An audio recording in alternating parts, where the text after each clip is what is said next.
உங்க தாத்தா வீடு மட்டும் இல்ல, ஏன் தாத்தா வீடும் ஈஸ்ட் ஃபேசிங்ல தான் கட்டினாங்க. கேட்டா வாஸ்துன்னு சொல்லுவாங்க, பட் பியோர் சயின்ஸ்.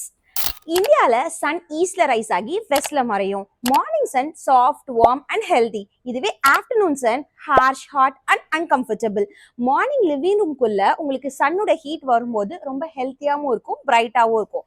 பெட்ரூம் வெஸ்ட்ல இருந்தா ஆஃப்டர்நூனோட ஹீட் ரொம்ப பெருசா அங்க ஹீட் ஆகாது, அதனால நைட் காமா இருக்கும். நம்ம ஏரியாஸ்ல யூஸ்வலா விண்ட் சவுத் வெஸ்ட்ல இருந்து வரும். ஈஸ்ட்ல ஃபேஸ் பண்ணி வாசல வச்சு விண்டோஸை சவுத்ல வச்சிங்க அப்படின்னா கிராஸ் வென்டிலேஷன் பர்ஃபெக்டா இருக்கும்.